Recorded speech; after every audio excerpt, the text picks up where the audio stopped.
नमस्कार, मंडल news bulletin में आपका स्वागत है। आइए पेश करते हैं आज के प्रमुख व मुख्य समाचार।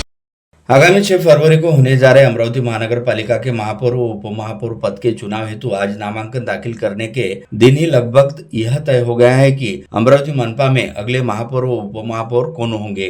यह जानकारी सामने आते ही एक बेहद आश्चर्यजनक बात भी हुई है, क्योंकि किसी भी महानगर पालिका में पूरे 5 वर्ष के दौरान दो महापौर व उप महापौर होते हैं, क्योंकि इन दोनों पदों का कार्यकाल 2.5 वर्षों का होता है। परंतु अमरावती महानगर पालिका में चूंकि किसी भी पार्टी के पास स्पष्ट बहुमत नहीं है, इसके चलते 4 दलों का समावेश वाली महायुति की सत्ता स्थापित होने जा रही है। ऐसे में सहयोगी दलों को भी उचित प्रतिनिधित्व देने एवं जातिगत समीकरण को साधने के लिए अमरावती मनपा हेतु की गई युति में शामिल 2 प्रमुख दलों भाजपा एवं युवा स्वाभिमान पार्टी ने महापौर व उप महापौर पदों का आपस में बंटवारा करने के साथ ही इन दोनों पदों के लिए 2 नाम तय करते हुए यह भी तय किया कि अगले 2.5 वर्ष के दौरान दोनों पार्टियों 2 पार्षद महापौर व उप महापौर पदों पर सवा साल के लिए कार्यरत रहेंगे, जिसके तहत भाजपा की ओर से पहले 1.25 साल के दौरान श्रीचंद तेजवानी व दूसरे 1.25 साल के दौरान आशीष अतकरे महापौर का पद संभालेंगे। वही उप महापौर पद को युवा स्वाभिमान पार्टी के हिस्से में दिया गया और युवा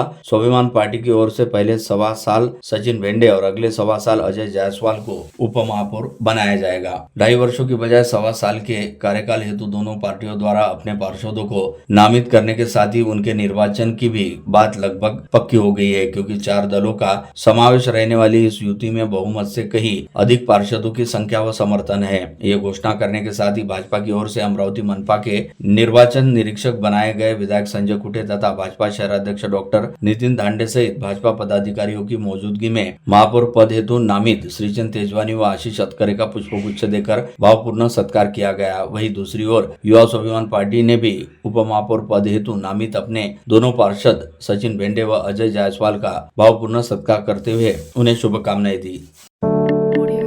अमरावती मनपा चुनाव में अब तक एकला चलोर की भूमिका लेकर चल रहे अजित पवार गुटवाली राकापा के प्रदेश उपाध्यक्ष व विधायक संजय खोड़के ने लंबी नानुकुरु के बाद आखिरकार अमरावती मनपा की सत्ता हेतु स्थापित होने जा रही भाजपा व युवा स्वाभिमान पार्टी की युति में शामिल होने का निर्णय ले लिया है, जिसके चलते अमरावती मनपा में युति के पार्षदों की संख्या 51 पर जा पहुंची है। लेकिन युति में शामिल होने के फैसले के चलते विधायक संजय खोड़के और उनकी राष्ट्रवादी कांग्रेस पार्टी को कोई विशेष फायदा होता दिखाई नहीं दे रहा, क्योंकि भाजपा व युवा स्वाभिमान पार्टी ने महापौर व उप महापौर पद आपस में बांट लिए है। साथ ही इस बात की भी पूरी संभावना है कि भाजपा द्वारा स्थायी समिति का सभापति पद भी अपने ही पास रखा जाएगा, ताकि मनपा की तिजोरी पर अपना कब्जा रखा जा सके। ऐसे में विधायक खोड़के के नेतृत्व वाली राकापा को भाजपा के साथ मनपा की सत्ता में शामिल होने का कोई विशेष फायदा होता फिलहाल दिखाई नहीं दे रहा। अमरावती मनपा में सभी पार्टियों ने खुद को स्वतंत्र रूप से गठ के तौर पर पंजीकृत किया है और अपने अपने गठ नेताओं के नाम भी घोषित कर दिए है।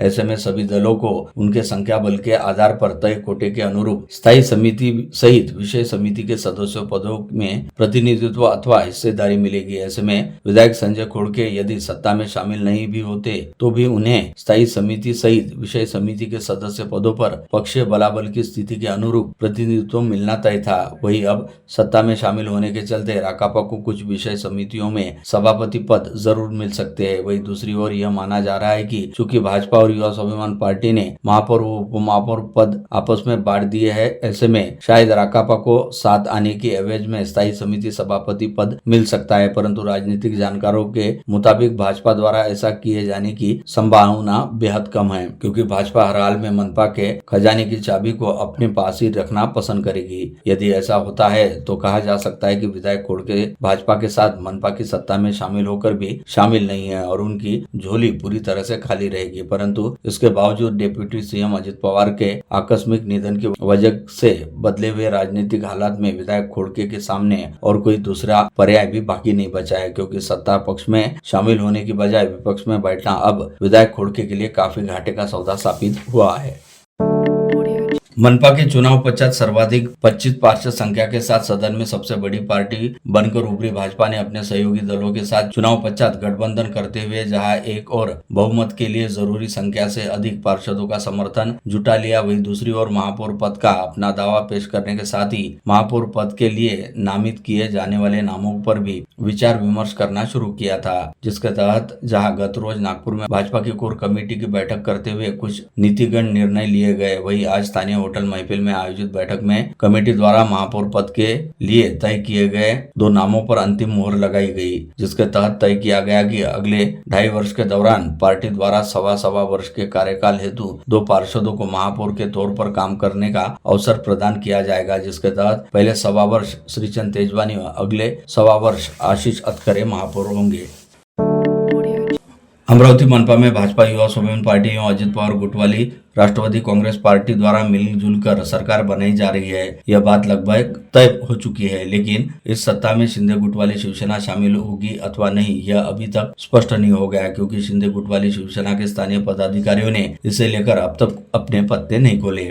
बता दें कि राज्य स्तर पर महायुति में भाजपा, शिंदे व अजित पवार गुट वाली राकापा एक साथ शामिल है तथा तीनों दलों की मिलीजुली सरकार चल रही है। साथ ही अमरावती महानगर पालिका के चुनाव में भी भाजपा व शिवसेना के बीच चुनाव से पहले युति करने को लेकर अच्छी खासी कोशिश हुई थी, परंतु किसी कारणवश दोनों दलों के बीच युति नहीं हो पाई। लेकिन इसके बावजूद यह संभावना थी कि चुनाव पश्चात दोनों दलों के बीच गठबंधन होगा। मनपा चुनाव में भाजपा ने जहां सर्वाधिक 25 सीटें जीती, वहीं शिंदे गुट वाली शिवसेना को मात्र 3 सीटों पर ही संतोष करना पड़ा, क्योंकि सदन में किसी भी पार्टी के पास स्पष्ट बहुमत नहीं है, जिसके चलते यह लगभग तय माना जा रहा है कि भाजपा द्वारा शिंदे सेना के 3 पार्षदों को अपने साथ लिया जाएगा तथा शिंदे सेना के पार्षद भी सत्ता का सुख प्राप्त करने हेतु भाजपा के साथ जाएंगे। परंतु हैरत वाली बात यह है कि अब तक एकला चलोरो की भूमिका को लेकर चल रही अजित पवार गुट वाली राकापा ने अपनी भूमिका बदल ली है और भाजपा के साथ मनपा की सत्ता में शामिल होने हेतु युति में शामिल होने का फैसला लिया। वहीं दूसरी ओर महापौर व उप महापौर पद के चुनाव को लेकर गहमागहमी शुरू होने के बावजूद शिंदे सेना दूर दूर तक कहीं पर भी दिखाई नहीं दे रही। अपेक्षा के अनुरूप भारतीय जनता पार्टी ने राज्य सरकार की तरह अपने तीनों सहयोगी दलों अजित पवार, शिवसेना, शिंदे और युवा स्वाभिमान पार्टी को साथ लेकर अमरावती महापालिका में सत्ता स्थापना का आज महापौर नामांकन के साथ दावा पेश कर दिया, जिसके पहले हुए तेज घटनाक्रम में बीजेपी के नवनिर्वाचित नगर सेवकों की बैठक को लेकर नए महापौर और उप महापौर के नाम तय करने का काम चला। नए महापौर श्रीचंद तेजवानी देखा जाए तो भाजपा शहर जिलाध्यक्ष डॉक्टर नितिन दांडे के प्रभाग क्रमांक 7 जवाहर स्टेडियम से चुने गए हैं, जिससे एक बात स्पष्ट हो गई कि बीजेपी शहर जिलाध्यक्ष अपने प्रभाग के नगर सेवक को महापौर बनाने में सफल रहे। बड़े दिनों से चल रहा उहापोह आखिर महापौर तथा उप महापौर के नामांकन वाले दिन तीनों प्रमुख महायुति घटक दलों बीजेपी, राष्ट्रवादी, युवा स्वाभिमान पार्टी के पदाधिकारियों के मिल बैठकर होटल महफिल में चर्चा करने और सर्वसामान्य निर्णय लेने के साथ खत्म हुआ। चल रहा असमंजस बड़े नेताओं के दखल और बदले सियासी हालात पश्चात मिनटों में दूर हो गया। महापौर तथा उप महापौर के प्रतिष्ठापूर्ण हो चले चुनाव में आज नामांकन की डेडलाइन शाम 6:15 बजे पूर्ण हो गई। ऐसे में विविध दलों की रणनीति फाइनल होकर उम्मीदवार उक्त दोनों पदों हेतु पर्चा दाखिल उन्होंने किया। नए घटनाक्रम में कांग्रेस की ओर से प्राध्यापक संजय शिरवाते ने महापौर तथा लुबना तनवीर मुन्ना नवाब ने उप महापौर पद का पर्चा नगर सचिव वडूर के पास प्रस्तुत किया। इस समय मनोज भेले व सुरेश रतावा तथा अन्य मौजूद थे। दिवंगत उप मुख्यमंत्री अजित पवार का अस्थि कलश आज राकापा महासचिव विधायक संजय खोड़के अमरावती लेकर आए। उनके बस स्टैंड रोड स्थित जनसंपर्क कार्यालय पर हजारों लोग पुष्पांजलि अर्पित करने उमड़े थे। बीजेपी के महापौर उम्मीदवार श्रीचंद तेजवानी सहित अनेक वरिष्ठ नेता कार्यकर्ता पहुंचे थे। राष्ट्रवादी के भी सभी पदाधिकारी और वर्तमान तथा पूर्व विधायक मंत्रीगण पहुंचे थे। अजितदादा पवार के अस्थि कलश के साथ ही उनकी सुंदर तस्वीर पर लाल गुलाब की फूलमालाएं अर्पित की गई थी। वहां अस्थि कलश रखा गया। प्रत्येक ने बारी बारी से जाकर अस्थि कलश पर पुष्प अर्पित किए। राष्ट्रवादी कांग्रेस पार्टी के विधायक अमोल मिटकरी ने पार्टी प्रमुख और राज्य के उप मुख्यमंत्री अजित पवार के विमान हादसे पर कई सवाल उठाए। मिटकरी ने मीडिया से बात करते हुए सवाल किया कि 6 लोगों की जान चली गई, फिर भी 5 ही शव कैसे मिले। उन्होंने प्रश्न किया कि पूरा विमान जलकर खाक हो गया, फिर भी दस्तावेज कैसे नहीं जले। मिटकरी ने कहा कि अजित दादा नहीं रहे, यह बात आज भी वे स्वीकार नहीं कर पा रहे हैं। 28 जनवरी के पहले दिन दोपहर बाद दादा का कोई कार्यक्रम नहीं था। पिछले 3 दिनों से उनके मन में नाना प्रकार की शंकाएं उठ रही है, प्रश्नों का उबार आया है। जान चले जाने का राजकारण करने का पाप मैं नहीं करूंगा, किंतु मन में कई सवाल उठ रहे हैं। परंतु दुर्घटना में 6 लोगों की जान चली गई, हकीकत में 5 मृतदेह मिले, 6वां व्यक्ति कहा गया। महापालिका प्रशासन ने घन कचरा प्रबंधन हेतु 3 सप्ताह पहले अपनाई बायोमाइनिंग निविदा प्रक्रिया में विवादास्पद कंपनी का चयन किया। इस प्रकार की शिकायत शहरी विकास मंत्रालय से की गई। शिकायत में दावा किया कि चुनी गई भोपाल की NAAC of India private limited company विवादों से घिरी है। कंपनी को ब्लैकलिस्ट भी किया गया। बिहार कैग ऑडिट अहवाल में कंपनी पर टिप्पणियां किए जाने का दावा करते हुए प्रश्न उठाया गया कि ऐसी कंपनी को अमरावती मनपा 13 करोड़ का ठेका कैसे दे सकती है। रविवार को संसद में प्रस्तुत देश के अर्थ संकल्प में अमरावती और अकोला शहरों के लिए बड़ा शुभ समाचार आया है। देश की खजांची निर्मला सीतारामन ने अमरावती को सिटी इकोनॉमिक रीजन विकसित करने अगले 5 वर्षों में 5,000 करोड़ रुपए देने का प्रावधान किया है। अमरावती के अलावा अकोला, लातूर, नांदेड़, चंद्रपुर जैसे शहरों को यह CR फंड मिलने वाला है। छोटे शहरों में मूलभूत सुविधाओं का विकास गतिमान होने की बात आज अमरावती मंडल से चर्चा करते हुए बजट विशेषज्ञों ने कही। उन्होंने बताया कि सड़क, बिजली, पानी, रेलवे, शहरी सुविधा बढ़ाने में उक्त फंड का उपयोग किया जाएगा।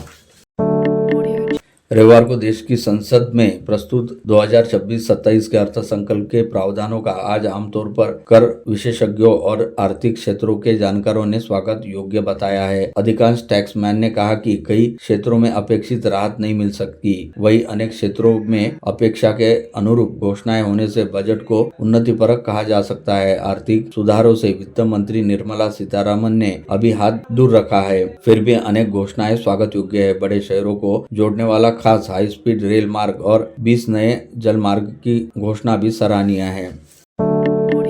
पहले मोटर वाहन दुर्घटना में प्राप्त मुआवजे के कर योग्य या कर मुक्त होने को लेकर आयकर कानून में स्पष्ट प्रावधान नहीं था। इस कारण कई मामलों में असेसिंग अधिकारी मुआवजे को इनकम मानकर टैक्स लगा देते थे। स्पष्ट कर दिया कि मोटर वाहन दुर्घटना एक्ट अंतर्गत प्राप्त क्षतिपूर्ति अर्थात मुआवजा आय नहीं माना जाएगा। 100% टैक्स राहत मिल गई है।